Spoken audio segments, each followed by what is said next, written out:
To begin the piece, determine which color is going to be your weaver and set that color aside. Place the temporary pin in the hole at the top. If you are changing colors, make sure you put the color that you want to see on the left-hand side for at least half the work on first. I would like a dark pink, so I'm placing the dark pink on the far left. The second color happens to be variegated. It goes around the pin and to the right of that color. The third pair goes around the pin and to the right of that color. The fourth pair goes around the pin and to the right. As you can see, each time I'm placing the new pair to the right of the previous pair. To the right, to the right. So now I have 1, 2, 3, 4, 5, 6, number 7, and number 8. I have a very nice rainbow there. In order to be able to begin the work on the left, I'm going to need to move all the pairs to the right, so they are out of the way slightly. Everything's to the right. Before we begin the actual stitch work, we need to look at the working diagram. On the working diagram, the purple thread mark indicates that it's a cloth stitch. We will be beginning on the left-hand side and working to the right.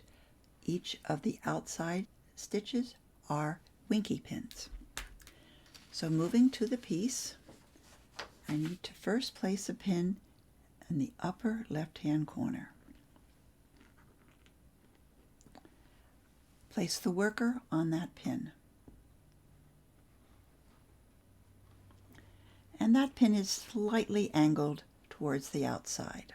It looks straight there, but it's actually angled slightly to the left. Because this is a cloth stitch, I will take my first pair and do a cross, twist, cross. A cloth stitch is cross, twist, cross. So cross, twist, cross. Third pair, cross, twist, cross. Fourth pair, cross, twist, cross. Fifth pair, cross, twist, cross. Sixth pair, cross, twist, cross.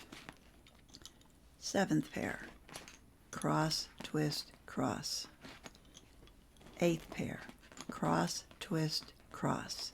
Now we want a winkie pin and place a pin. So it's one twist, place a pin in the uppermost pinhole on the right-hand side,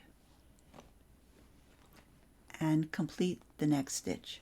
Cross, twist, cross. We're going to be going back, all the way back across. And you can either lay down the temporary pin now, or you can lay it down after you've gone across one more time. I'm going to go across one more time just because I feel a little bit more secure. This was a cloth stitch, so it's a cloth stitch all the way back. Cross, twist, cross, cross, twist, cross, cross, twist, cross, cross, twist, cross, cross, twist, cross. It's going to be a winkie pin, so there's one twist. I need to lay down my pin, and I'm going to push these pins down slightly just so they aren't in my way. The easiest way to lay down a winkie pin without losing your threads is to get your fingernail under all the threads and slightly pick them up. Hold them up, keep your other finger so it's next to them. See how I'm holding the end so it won't go anywhere. And lay it back down. That pin now rests against the two top pins which you have in place. So hold on to the weaver and one by one pull the threads. What you want is to make sure that the threads do not jump over each other across the top of the pin. Sometimes they do, and you need to rearrange them. It looks like we were very lucky that time, and they're all in position. I'm going to place the pin in the second pinhole on the top left, because then it's easier to pull against it. This pin, notice the angle? That's not right. It has to be down tight against the upper pin. And by putting in that third pin, the third working pin, it gives me more leverage. I want this to be nice and even. I already did my twist around the pin, so I'm going to now return to the other side. Another important part of this piece is the tensioning.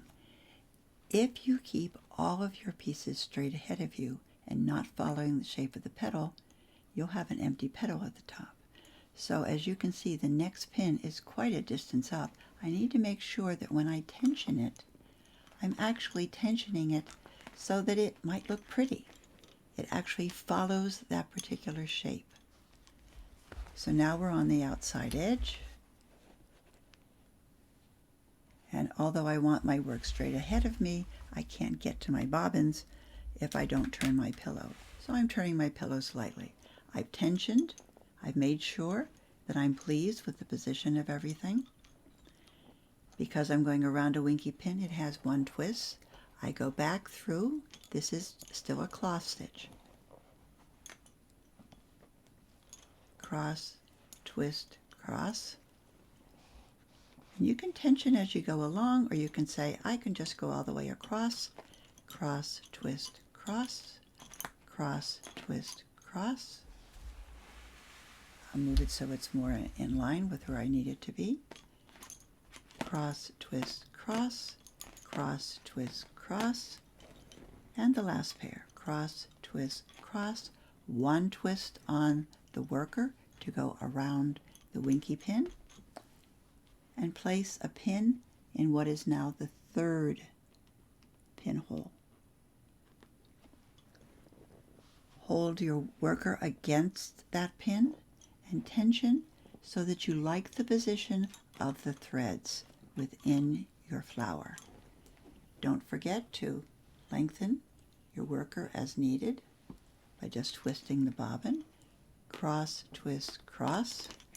So I'm going to work back across again, and each time I work back across, when I tension it, I'm going to make sure I'm pulling it where I want it, not straight down.